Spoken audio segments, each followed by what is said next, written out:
여러분 안녕하십니까? 채널K 뉴스 한 주간의 한인사회 주요 소식을 정리했습니다. 정당 외교를 위해 미국을 방문 중인 새누리당 김무성 대표가 워싱턴을 지나 지난 29일 뉴욕에 도착했습니다. 동포들과 간담회를 가진 김 대표는 동포들의 불편을 개선하기 위해 노력하겠다고 강조했습니다. 금홍기 기자가 보도합니다. 새누리당 김무성 대표는 나경원 국회외교 통일위원장과 심윤조 재외국민위원장 등 10여 명의 현직 의원들과 함께 뉴욕을 방문해 동포들과 간담회를 가졌습니다. 김 대표는 선천적 국수국적 제도 개선과 재외동포청 신설, 동포 예산 확충 등으로 빠른 시간 내에 동포들의 불편함을 개선하기 위해 노력하겠다고 강조했습니다. 재외동포청을 신설하는 문제도 잘 추진될 것으로 생각됩니다. 동포 여러분을 위한 예산도 최우선적으로 배정하도록 하겠습니다. 또 김 대표는 한국에서 이슈인 노동시장 개편 문제에 대해 언급했습니다. 김 대표는 일자리가 민생이자 복지라며 노동개혁을 통해 많은 청년들이 양질의 일자리를 찾고 이들이 더 나은 미래를 가질 수 있도록 최선을 다하겠다고 밝혔습니다. 우리는 표를 잃는 한이 있더라도 우리의 미래 세대들이 앞으로 편안한 삶을 살게 하기 위해서는 노동개혁을 반드시 강력하게 추진하도록 하겠습니다, 여러분. 하지만 이날 간담회에서는 동포들의 목소리를 전달할 수 있는 시간은 없었습니다. 동포들의 현안을 전달할 수 있는 질의응답 시간이 있었지만 일정상의 이유로 취소하자 여기저기서 불만의 목소리가 터져나왔습니다.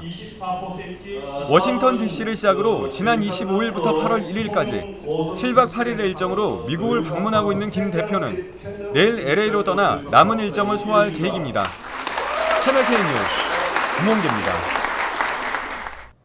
김 대표는 동포들과 함께 발전할 수 있는 상생의 길을 가겠다고 말했는데요. 어떻게 지켜질 수 있을지 기대가 큽니다. 기대가 큰 만큼 실망이 크지 않도록 해주시기를 당부합니다. 다음 소식입니다.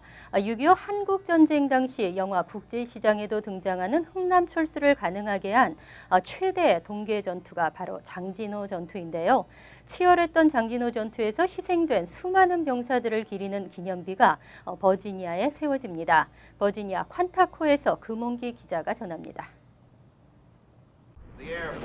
장진호 전투는 지난 1950년 11월 26일 함경남도 장진군 고토리에서 미 제1해병사단 15,000명이 12만 명에 달하는 중공군의 포위망을 뚫고 피난민 10만 명을 구해낸 전투입니다. 영하 40도가 넘나드는 혹한 속에 치러진 이 전투에서 미 해병은 4,500명이 전사했고 7,500명이 부상을 입을 만큼 미군이 가장 고전한 전투로 꼽힙니다. 장진호 전투에서 전사한 병사들의 숭고한 희생정신을 기리는 기념비가 버지니아 퀀티코의 해병대 박물관에 들어설 예정입니다. 6.25 정전 62주년을 맞은 어제 장진호 전투 생존자들이 참석한 가운데 기념비 기공식이 열렸습니다. But we've had a lot of help, and a lot of help from the Korean government, and a lot of help from Korean individuals, which we really sincerely appreciate. We sincerely appreciate that. 내년 5월 완공을 목표로 건립되는 기념비는 8강 모양의 2m 높이로 꼭대기에는 고토리 지역을 기리는 의미의 고토리의 별이 장식됩니다. 기념비 건립에 드는 비용 70만 달러 중 한국의 국가보훈처와 민주평통자문회의가 30만 달러를 지원했으며 나머지는 기금 모금을 통해 충당할 계획입니다.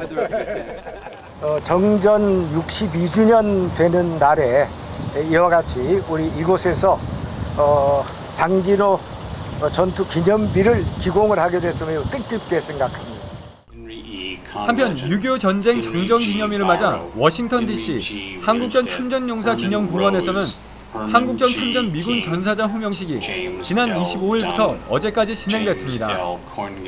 참전 용사들의 희생을 기억하기 위해 올해 처음으로 진행된 호명식에서는 전사자 전원인 36,574명의 이름이 일일이 불러졌습니다.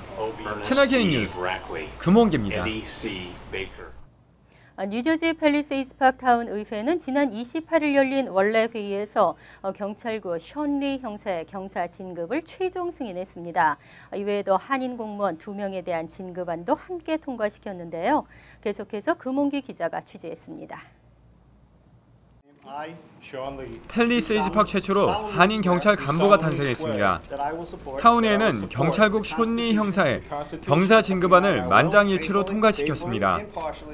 지난 2002년부터 펠파 경찰로 근무하며 수많은 형사 사건을 해결한 이 형사는 한인으로는 처음으로 펠파 경찰 간부로 임명돼 기쁘다며 한인은 물론 모든 주민을 최선을 다해 돕는 경찰이 될 것이라고 밝혔습니다.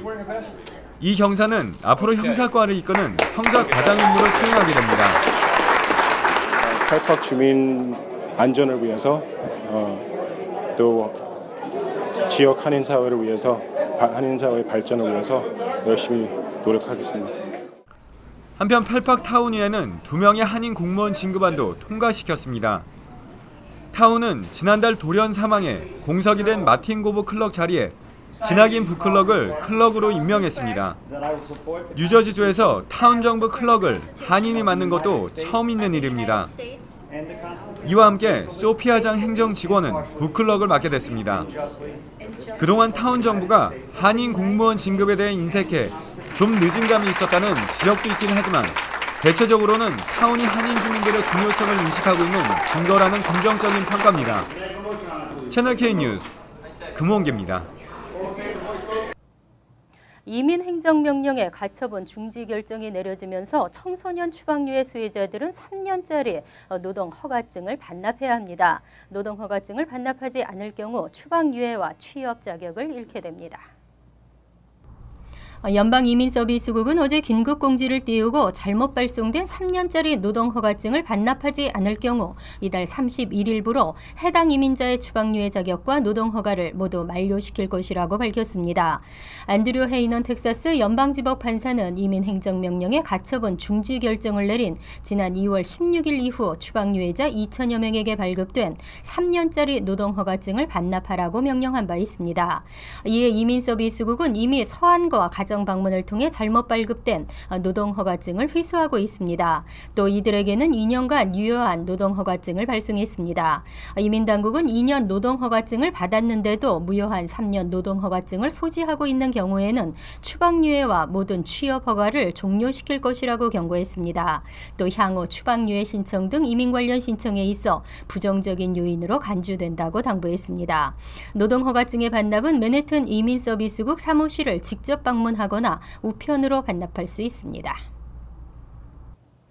재외선거 신청과 투표를 하기 위해 앞으로는 공관을 한 번만 방문하면 됩니다. 인터넷으로 투표 신청이 가능하기 때문인데요. 내년 4월 국회의원 총선부터 적용됩니다. 한국 국회는 지난 24일 본회의를 열고 재외선거 절차 간소화에 관한 사항을 포함한 공직선거법 일부 개정안을 가결시켰습니다. 앞으로 해외에 거주하는 재외국민들은 인터넷으로도 국외 부재자 신고나 재외선거인 등록 신청을 할 수 있고 재외선거인 등록 신청 시 우편 등록도 허용됩니다. 기존에는 등록 신청과 투표를 위해서는 재외공관을 2번씩 찾아야 했습니다.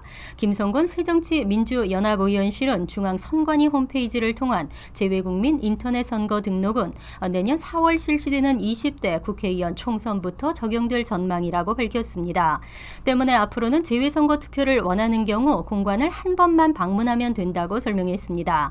한편 이번 개정안에는 재외선거인 등이 선거일 당일에 한해 귀국해 투표할 수 있도록 한다는 내용도 포함됐습니다.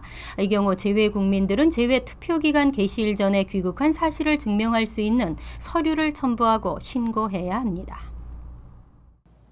펠팍의 유력 정치인이 연방 대배심으로부터 소환 조사를 받게 됐습니다. 타운 내 인허가 문제에 부당하게 개입한 점과 불법 금전 거래 의혹이 있어 왔습니다. 주변인들에 대한 대규모 기소 사태가 우려되고 있습니다. 뉴저지 팰리세이즈 파괴 인허가 관련 비리로 FBI의 수사를 받아오던 유력 정치인이 오늘 연방 대배심으로부터 소환 통보를 받았습니다. 지난달에는 한인부동산 개발업자 고정생 씨가 이와 관련해 기소된 바 있습니다. 펠팍타운에 정통한 소식통에 따르면 펠팍의 유력 정치인 A 씨는 오늘과 다음 달 3일 연방 대배심으로부터 소환 통보를 받았습니다. A 씨에게는 펠팍타운 내 인허가 문제에 부당하게 개입한 점과 이 과정에서 불법 금전 거래가 있었다는 혐의가 적용됐습니다. 대배심은 최소 2번의 소환 조사를 통해 A씨의 증언을 확보하고 다음 달 중순 A씨의 기소 여부를 결정할 방침입니다. 또 혐의가 인정될 경우에는 주변인들에 대한 기소 등 대규모 기소 사태로 이어질 가능성도 보이고 있습니다. FBI는 지난 2013년 건물 인허가를 조건으로 펠팍 내 한인들이 현금을 건넨 정황을 포착하고 관련자들을 상대로 수사를 진행하고 있습니다. 뉴욕주 네일업소에 대한 대대적인 단속이 강화되고 있는 가운데 뉴저지주에서도 유사한 법안이 상정됐습니다. 법안은 종업원들의 위생 환경과 권리를 보호하는 내용입니다. 공화당의 토머스 킨 주니어와 다이앤 앨런 주 상원 의원이 뉴저지 네일살롱의 규제를 강화하는 법안을 주 상원에 상정했습니다. 법안은 매년 주내 네일살롱의 5%에 대해서 무작위로 조사를 의무 실시하는 내용을 담고 있습니다. 또 업소가 환기와 안전시설을 갖추도록 명시하고 아세톤이나 포름 알데히드 등 화학약품을 다루는 종업원들의 장갑과 마스크, 고글 등을 반드시 착용하도록 했습니다. 이 밖에 업소 내 잘 보이는 곳에 다국어로 된 종업원 권리문을 비치하는 것을 의무화하는 등 최근 뉴욕주에서 시행한 내용들과 유사합니다. 뉴욕주에 이어 뉴저지주에서도 이 네일살롱 규제 강화 법안이 통과될 가능성은 매우 높은 것으로 관측되고 있습니다. 이에 따라 약 2,500곳으로 추산되는 주내 한인 운영 업소들도 대비를 해야 할 것으로 전망되고 있습니다. 뉴욕주의 경우는 법이 제정된 직후인 7월 초부터 700여 명의 조사관이 집중 투입되고 대대적인 단속이 진행됐습니다. 한국 문화를 상징하는 코리아 웨이가 맨해튼에 이어 플러싱에도 추진되고 있는데요. 이번에는 뉴저지 펠팍 한인회가 브로드 애비뉴에 코리안 마켓 스트립 병기 사업을 추진하고 있습니다. 뉴저지 팰리세이즈팍 한인회가 팰리세이즈팍 브로드 애비뉴의 코리안 마켓 스트립 병기 사업을 추진하고 있습니다. 이강일 펠팍 한인 회장은 제임스 로튼더 시장에게 서한을 보내고 브로드 애비뉴의 코리안 마켓 스트립 병기를 공식 제안한다고 밝혔습니다. 이 회장은 서한에서 맨해튼 32가의 코리아웨이처럼 한인 거주 비율이 높은 펠팍에 상징성 있는 도로명이 병기되는 것이 의미가 있을 것이라고 전했습니다. 한편 펠팍타운은 이 회장으로부터 정식 서한을 접수받는 대로 병기 사업 시행을 위한 정식 연구 작업에 착수한다는 계획을 밝힌 바 있습니다. 로튼더 시장은 지난 23일 언론과의 인터뷰에서 브로드 애비뉴 병기 사업에 대한 공식 요청서가 접수되면 본격적인 연구에 돌입할 것이라고 밝혔습니다. 로튼더 시장은 위안부 기린비가 건립될 당시에도 개인적으로 공부를 한 뒤에 이를 실현했다며 이번에도 같은 절차를 거치게 될 것이라고 전했습니다. 세상이 다 아는 일을 일본 정부만 모르고 있습니다. 고노다마를 발표한 고노 요헤이 전 일본 관방장관이 최근 일본군 위안부 문제를 축소 왜곡하려는 집권 자민당을 질타했습니다. 고노 요헤이 관방장관은 왜 죄송합니다라고 못하냐며 다른 나라에도 있었다라든지 대단한 일이 아니다라는 등의 얘기를 하면 할수록 일본의 긍지는 점점 깎이고 만다고 우려를 표명했습니다. 일본군 위안부 결의안 채택 8주년이 됐습니다. 마이크 혼다 의원도 아베 신조 일본 정부를 향해 역사 교과서를 바꾸지 말라고 강력히 요구했습니다. 피해 할머니들의 존엄 회복을 목표로 양심의 목소리를 포기하지 않는 일본인들도 많습니다. 채널 K 뉴스 여기서 마칩니다. 함께해 주신 여러분 고맙습니다.